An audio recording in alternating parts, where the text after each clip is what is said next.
Well, hello, CCC family. It's Tuesday, March 24th, and this is the seventh in a series that we're doing as a staff, devoted to talking about and exploring how we can live biblical lives, faithful lives in the midst of uncharted territory.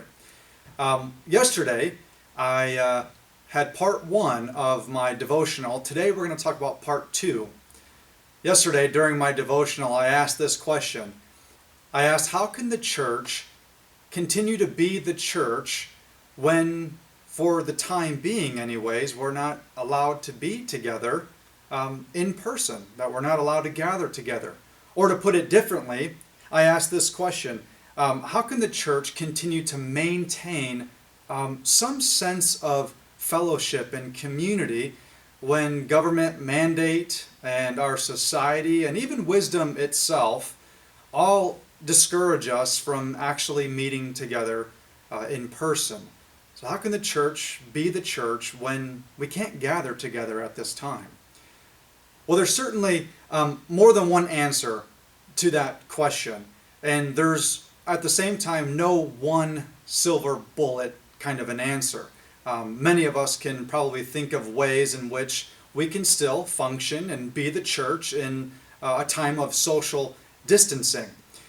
Well, what I'm going to do over the next several minutes is just offer a few ways I think that we can still be the church and maintain a sense of fellowship and connectedness even while we're apart, again, for the time being. This isn't an exhaustive list. It's meant to simply just be a start and to kind of get the gears turning in your own mind about how we can still function as the church. Well, the first thing that I would say, one of the ways that we can still be the church to one another is that we need to still continue to serve one another. There's a beautiful picture in Acts chapter 4 of God's people coming together and serving one another, and here's what it says.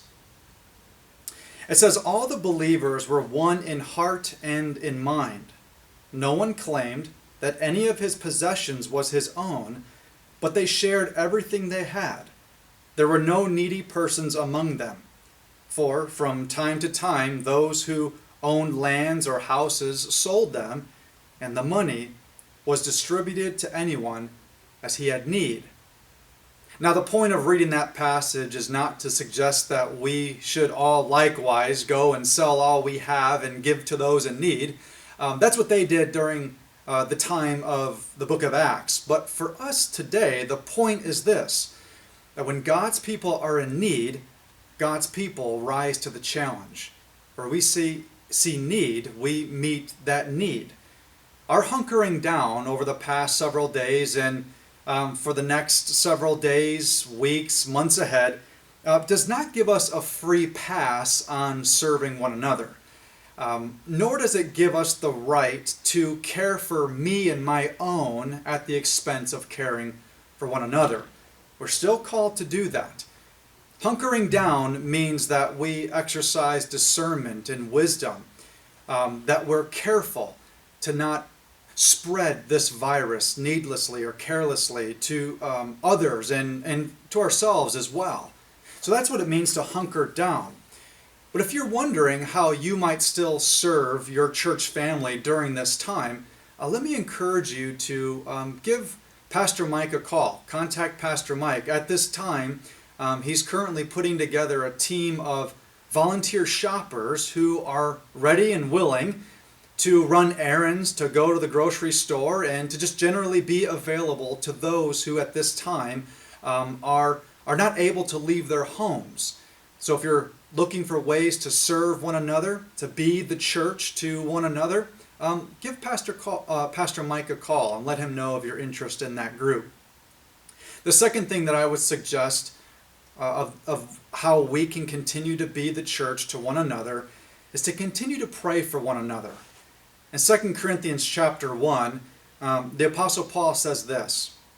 He says, God has delivered us from such a deadly peril, and he will deliver us again. On him we have set our hope that he will continue to deliver us as you help us by your prayers. So Paul says that God will continue to deliver him as long as the Corinthians continue to pray for him. You see, God has so ordained and orchestrated certain events that he graciously factors our prayers into how he'll act in those events. Now, there's some mystery here to be sure, but the point is that our prayers really do make a difference in people's lives. So let me encourage you to continue to pray for your church family. And pray as well for gospel opportunities.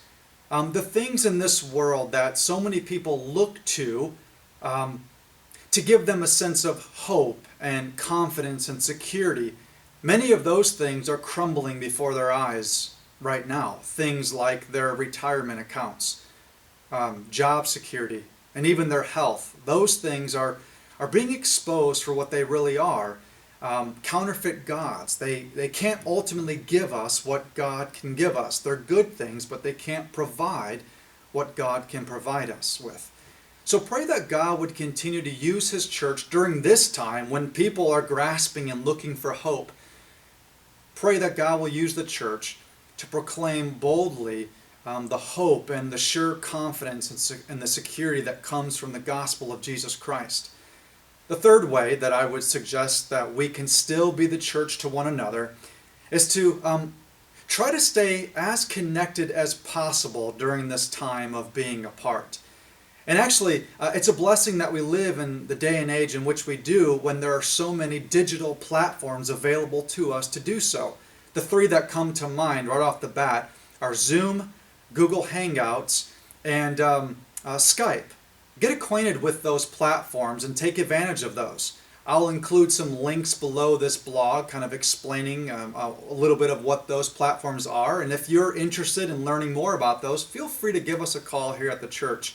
I know I would be available to help walk you through or help you navigate those platforms. And I know our pastors here would be willing to help as well. Stay connected as well through the usual means of communication. Continue to give people phone calls, send emails, send written letters.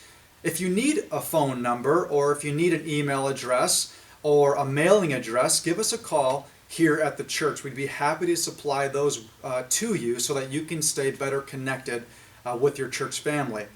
And finally, I would say stay connected with us here at Christ Community Church. We're putting out a lot of information and content on social media right now, online. And so follow us on Facebook.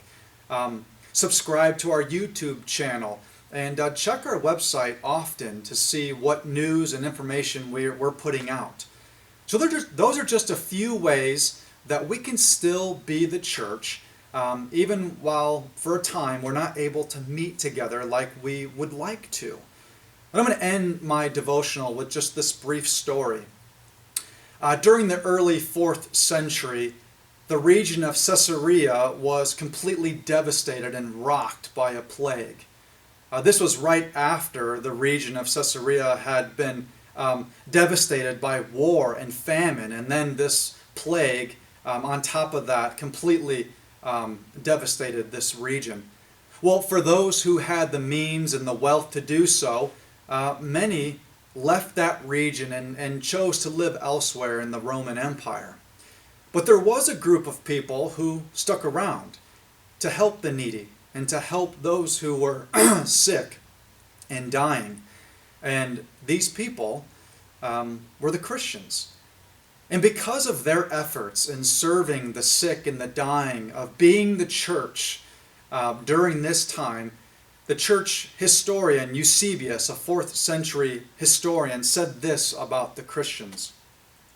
He said, their deeds, quote, their deeds were on everyone's lips, and the people glorified the God of the Christians. Well, that's my prayer, and that's my hope for these uncertain times, that the people that we interact with, that we serve during this time, will say the same things about us. And even more importantly, we'll say the same things about our God, that they will glorify our God. Well, until next time, God bless, the Lord keep you and use you.